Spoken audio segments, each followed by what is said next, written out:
was when you and I met, not when we ran each other in the bathroom doing a podcast with Theo, but I was at the pumpkin patch in Calabasas. And you came up to me like, oh, yeah, you're like, I know Bryan, Theo. I'm like, cool, man.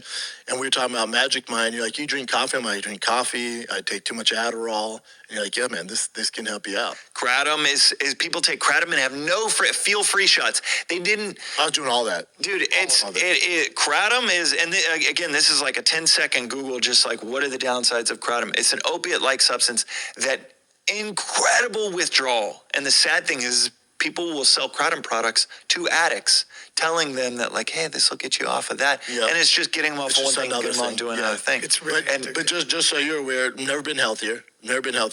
I drink maybe half a cup of coffee every morning, maybe a cup, but usually half a cup. Never alcohol. No Adderall, no alcohol. More energy than ever. All the baseball dads, you were saying how employees back in the day were like, man, how you so much energy? The number one question I get at the baseball field is like, dude, you have so much energy all the time. I'm like, yeah, man. Is it Magic Mind Max? Do you drink Max?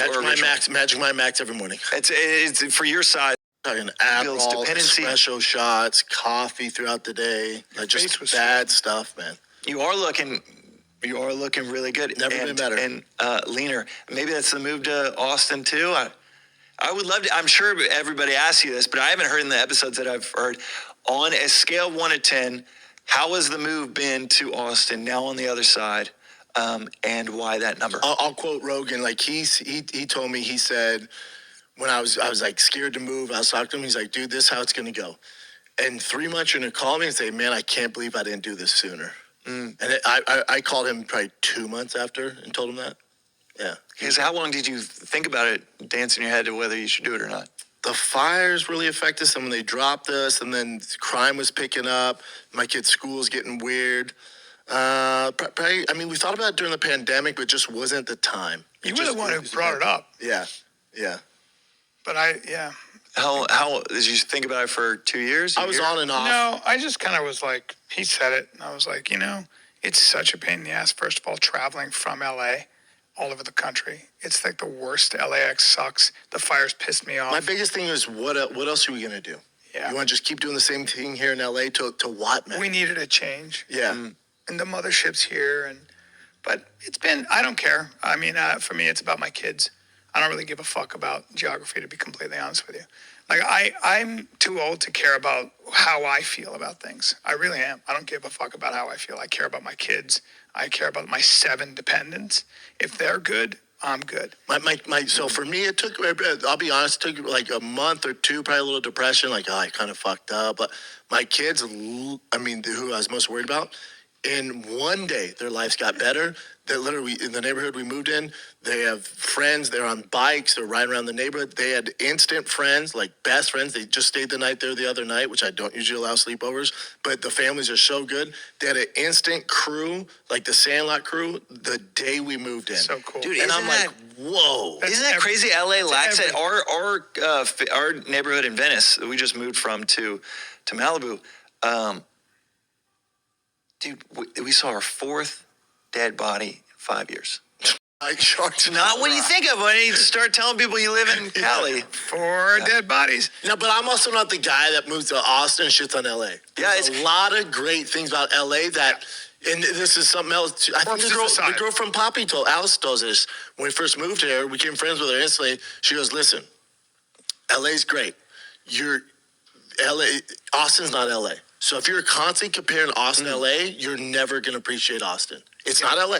Yeah. LA has great restaurants. They have all this stuff. It's not LA. It's different. No place can compete with LA. Weather, the creativity, scenery, ocean. Dude, it's different out there. When I was right in Venice during COVID. When the homeless situation was, you were trying to sell your house. It was a literal war zone trying to sell my house. A war zone. Dude, it was in front of my house. God. Oh, this is the story you're telling? Yeah, in front of my house, this guy sets up a whole thing. But I didn't tell you this part. This guy sets up a whole encampment. Long story short, I go to war with him. I almost get in a fight with him. He's in his underwear. He's a big guy. I ended up taking everything down, and I found 2 machetes in there. That could have been chopped to Smith for real. That was really bad. But I was literally so crazy at that point. I was like, it was a weird time. Fuck you everybody. I had they had this huge riot outside my door, literally. People were. I was sitting there with my gun. And I had a newborn. Shit, it was bad. Fuck all of them. But I remember there was this guy. There was this fucking giant encampment, and I come out, and there was a little like park right outside my house on Venice, like a little makeshift park, like. And there were these two dudes, and they looked exactly alike. And I go, "Are you brothers?" And they were these two blonde, homeless hillbillies. But they looked strong. They looked like they were jailhouse strong. And I clocked that right away. Of course you did. Big fucking kind of, they weren't big. They were shorter but thick with big hands. They did. And one guy was fixing something. He was fixing some kind of a fucking engine, right? And I looked at them, and there was a brutality to them. I was like, these aren't your homeless guys. These are some bad dudes, and they're right outside my door. So I go, I got to figure out a way I got to let them know that I know. So I say something like, I come out, and I want to mark their card. And I go, I want to show them that I'm not a pushover. So I go, I'm going to fucking take that thing down. This motherfucker's right here, and I'm doing this. And the guy looks at me, and he goes, you give me $100, we'll burn that shit down right now. Make it look like an accident. And I went, oh, this is Venice. This is Venice. And we got an offer on the house the next day. Yeah. And I was like, and guess what I did? Because I couldn't have them come into the house to see all that. I set up sprinklers. I remember, weren't they bathing in the sprinklers? I put a bunch of sprinklers. No, because I put sprinklers, and I had the gardener paid them extra. I go, because I remember you did it one. I remember you tried it one time, and then we looked out there, and they were like bathing. Yeah. But ultimately, and the next day, 10 more. Ultimately, every time they tried to come and do their drugs or set up shop, which they were doing, I would put those sprinklers on. So I had the sprinklers set, and you couldn't do this because it wasn't even my. I had the sprinklers set for like fucking. The water bill through the roof. Didn't matter. But it was worth it. I had that fucking. So the minute they said, like, dude, I have the best memories about Venice, though. I know it. Besides about Venice. Bappa bragging about getting off the Addies, but I know he misses the baddies so much. So I love how Bryan Callen just basically admitted he hates living in Texas, and that, you know, I don't care about me and how I feel. It's about everyone around me, basically saying, ugh, why am I in Texas? I miss Los Angeles. Because he didn't get the bump he thought he was. He thought, hey, I'm going to be performing at the Comedy Mothership.